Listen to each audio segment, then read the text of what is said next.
بسم الله الرحمن الرحيم. استغفر الله العظيم لي ولوالدي ولأشياخنا ولمن حضر مجلسنا ولمن أوصانا بالدعاء. اللهم صل على محمد وعلى آل محمد كما ينبغي أن تصلي عليه وعلى آله وصحبه أجمعين. caggal yettude Allah e julde afa kodda gorko goto fittande leñol woni nelaɗo o Muhammad sallallahu alaihi wasallam. En garti yewtere meɗen wiitende fandol muɗo ɗo e tele men tele bedde e gartugol obama sawtu o musidɗo mon Ahmadou Ba Almoudo Pew. hande yewtere meɗen nayri ko oga banggue eɗen mbi ilamu anna rahilakum ayuha nnas ilamu anna rahilakum ani dunya maktub fatahabu lahu min qawlin sadidin wa amalin mahbub. Ehe woni yimɓe walla ehe men enen yimɓe mbatten hakkillaji ndeñen hakkillaji men ganden koko foda ena laja ustata ko ɓeydata ko laje meɗen ummade aduna fadatul akhir. fatahabu lahu min qawlin sadidin wa amalin mahbub.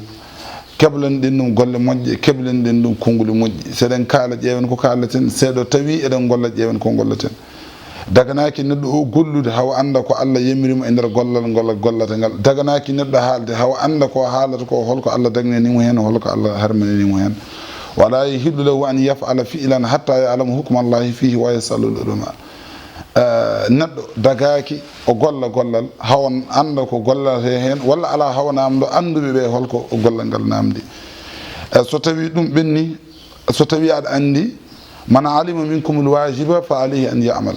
kala ganduɗo ko waɗɗi ko yo haal yo gollu kala mo anda yo namdoy honono Allah wi en fasalu ala dhikri in kuntum la ta'lamun. wadde daganaki neɗɗo gollude hawa anda ko gollete e nder hen nde ko konnguli moƴƴi ɗi ƴeewen konnguli bonɗi ɗi ƴeewen. neɗɗo kadi yo miicco mo ganduɗa ñalawma ara halto ko kalnoɗa ñalawma ara yi ko golluɗa e miicco oɗon ñalawma ƴewto oɗon ñalawma mo ganduɗa ñalawma so tawi muusat so tawi o ari o sattat so tawi ganda harma o ari haydara weɓirtama haydara ganda harma wiyete fewnirta kon. wadde iddakiru yawma zulzilatil ardu zilzalaha wa akhrajatil ardu asqalaha. miiccoɗen ciftoren leñen hakkillaji men e ñalawma mo ganduɗa leydi ndi so tawi ene dilla dillere nde ganduɗa kala ko wonno dow natan nder ha yejjite meeɗi wonde dow. wa qala l insanu ma laha. ñalawma wadde wa akhrajatil ardu ñalawma mo ganduɗa wa akhrajatil ardu asqalaha. ñalawma mo ganduɗa leydi ndi yaltina desnanoɗo e muɗum. a liggey mo bannoɗa e nder leydi ma yaltin kaɓɓal ngal a kaɓɓunoɗa ha debbo yalte suudu mum ma yaltin esiraɗo mo kaɗɗa jooɗade suudu mum ma yiitu neɗɗo mo ɗanniɗo kaɗɗa ɗum artude ma yiitu mo kaɗɗa nandiral galle mumen ma yiitu. o akhrajatil ardu asqalaha. leydi ndi yaltina desɗe mbaɗaɗe muɗum aɗa haaɗi nandiral ma yiitu aɗa haaɗi debbo jooɗade suudu mum ma yiitu ma aɗa haaɗi gorko rewnade sukaɓe mum ma yiitu aɗa haaɗi ɗanniɗo o nandirde e joom suudu mum ma yiitu aɗa haɓɓi e debbo jamma ñalawma suba kiide aɗa rewe muɗum walla ene rewema ma yiitu. wa akhrajatil ardu asqalaha.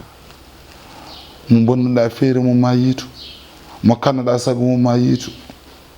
wa qala l insanu ma laha. gona wiide leydi waɗi bone leydi aybini kam leydi suurti kam yawma idin la yanfa'u malun wala banun. on ñalawma ɓesgu ngu kiilannoɗa pour ha gorko wuuro e ma ngu nafatama.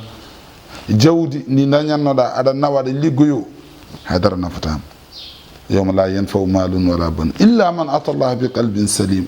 so wona ngara ɓerde ma ndi his ina deeji hakkude ma e Allah hay caɗele goto ala hakkude ma e tagore Allah hay caɗele goto ala ko ɗum woni ko nafanma. kono ñalawma mo ganduɗa yawma idin tuhaddisu akhbaraha bi anna rabbaka awhilaha. ko Allah wi leydi ndi yo luftu ko moftuɗa e nder muɗum.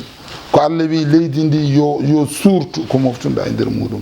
jottani ma ko ƴettade walla ko haɓɓude walla ko liggade walla ko aybinde walla ko sarde. yimɓe ceerti kirale sababude ma yimɓe ceerti galleji sababude ma debbo yalti suudu mum sababude ma wallahi ma yiitoy. wa qala l insanu ma laha yabna adam aksir min azadi fa inna tariqa wa'arun wa safari ba'idun wa tazawwadu lil qiyam bayna yadi Allah fa innal khaliqa hakimun wa ahsinu safinata fa innal bahra amikun wa khaffifu al hamla fa inna sirata daqiqun. miicu ganda qabri alama leltotoɗa ɗon wona yumma wona bamma wona mo jinganta o. sa andi sa jingani neɗɗo e fenade saɗa lebto e qabri ma o wawa walludema wata jarane jingandemo e fenade lebtoyɗa qabri ma ko an goto lellotoɗa wona yumma wona bamma wona kawma wona joom galle ma wona joom suuno wona ɓiye wona hay goto. ndeke kala kada jingana neɗɗo wallumo e dow gonga. Allah wi wa ta'awanu alal birri wa taqwa wa la ta'awanu alal ismi wal udwan. Ballodiri e gonga, ballodiri e nundal e diggere e kulol Allah, wata ballodiri e cangarta e gede bonde. Tinno banno watto hakkille. Ɗum woni eɗen kaala eɗen mbiya tagore aɗa heɗa ko waɗi nafoore. Hewde lowre ene ɓuri wurde e ñoore. Mo anda diine mum ene waɗi ñoore timmindo waktude ko joom annore. Neɗɗo fotani durde aduna no mbabbo e fonde. Huno ko yitere yo ƴewana on mbooda raqiɓe atid ko windoɓe golle maɗa fof ko wirnotoɓe. Moƴƴi e bonɗi kono serdoɓe, ɓiɓɓe jawɗele kono ancoɓe, suddiɓe e jinnaɓe kono dogoɓe hakkeji mabɓe koɓe yomnittoɓe. Wadde mbatte hakkillaji onon hettotoɓe. Ɗum wonno yewtere meɗen wiyetede fandu almudo ɗo e tele men tele bedda. Tinnen batten hakkillaji ƴoƴen ganden kala ko bonnuɗen ken fewnitoɓe ñande yowmal qiyamati.